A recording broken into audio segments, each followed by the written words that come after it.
When I returned to work with Melanie on Wednesday, I had no idea she'd uploaded the clip of me and Vincent performing Owen. One of Melanie's friends forwarded the link to her brother, some guy named Steven. Steven liked the video. He played it over and over at work, and his boss saw it. Steven's the touring guitar tech for Brady Miles from the British boy band 5 Ways. Brady and his bandmates loved our music. Their comeback tour promoter told Steven to reach out for the name of our representation, and Steven's sister got in touch with Melanie.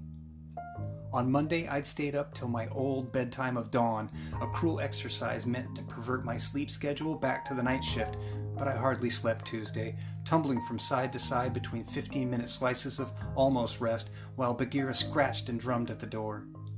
When I went to work, I was absolutely useless. I ate half of my lunch, took a pen and an ancient People magazine, and did the celebrity crossword puzzle on the tiny sofa in the women's restroom.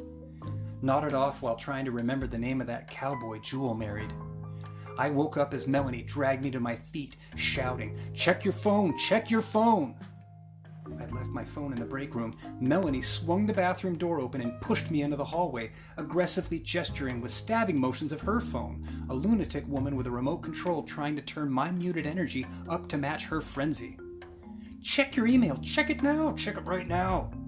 Melanie ran beside me, grabbed my wrist and ran faster, dragging me behind her as she passed me. The hammering of our heels brought alarmed faces to the doorway of HR as we dashed to the break room at the end of the hall. She slid to a stop, snatched my phone and thrust it into my hands, drummed her palms on my back while I read a message from the booking agent in charge of talent for a musical festival touring Europe and the UK. I read it 4 times without understanding anything. I sat down and read it again. One of the opening acts for 5 Ways had fallen through. Their lead singer was taking time out for reflection and seeking treatment after he made racist comments online. Melanie squeezed my shoulders as I braced my elbows against the break room table, trembled, and pecked out a reply to the booking agent. He replied immediately to ask for the name of my band's representation, and I panicked. Slid to my knees in front of the trash can and threw up my sorry girl sad lunch of baby carrots and top ramen. Begged Melanie for a yes, and cried a little when she replied to the booker directly with her contact information. We shook hands to seal the deal, and I threw up again while Melanie ordered a copy of Talent Management for Dummies off Prime. Then we jumped and danced, muffled squeals and screams through gritted teeth. I rinsed the taste of vomit out of my mouth with warm water and a pinch of salt before Melanie and I composed ourselves, shared a final hug, and returned to work. Melanie put her lips beside my ear on the way to her desk, whispered, "You should quit. You know you want to, you dirty bitch." I finished my final proof batch, traded ridiculous sidelong glances with Melanie as we stretched the tension across the aisle between us, drunk with a rush of planning and dreaming, giddy over new secrets. I looked around the office for the last time, saw nothing I would miss, gave several people the finger in my mind, cleaned out my desk while I ran out the clock and left my sneakers in the bottom drawer, laces tied. At the end of my shift, I dropped by Barb's office, submitted a crisp letter of resignation and a separate note authorizing Melanie to pick up my final check. She was my manager now. Melanie beamed as we drove home. "I won't take 10% of that check," she said. "Those earnings predate our agreement, and I know exactly how low you had to stoop to earn that money." Her face hardened when I sat down on my borrowed bed and started making calls to locate Vincent. At the apartment, he'd left behind a shoebox full of paper scraps, business cards, and strange notes. Some of those artifacts bore legible digits. Melanie went still, stood silent in the doorway, her eyes on anything but me.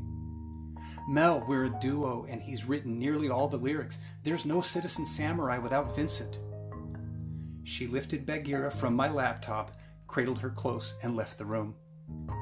I smoothed the corners of a pocket origami post-it and began my descent into the broken adult couch-surfing community of Benton County, dialing stoners and dimwits, chasing ancient leads to dead ends in an attempt to track down the man I used to picture performing beside me on stage at a stadium venue, standing back to back with me in a pompous pose on the cover of a Rolling Stone. A failed American male prototype raised on 1980s primetime programming. A charming and alarming ratio of idiot to savant whose ability to fuck and talent for wrestling with the English language were among the few things in this world that made me feel joyous, made me feel grateful for the psychochemical burn of real feelings when our music unlocked all the things that mattered, the things without names. I found a torn flag of paper that had once been in contact with a staple and some fryer grease, loopy bubbles of grade school penmanship, and a number. Jenny So. Jenny had a deep voice.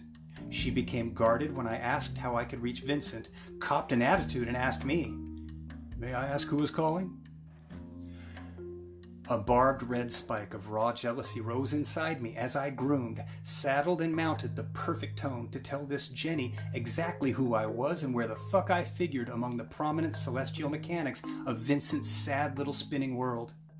Papa Taco policy prohibits me from releasing personal information about employees, past or present. I am in touch with Vincent, and I'd be happy to pass on a message. Is there a number you'd like to...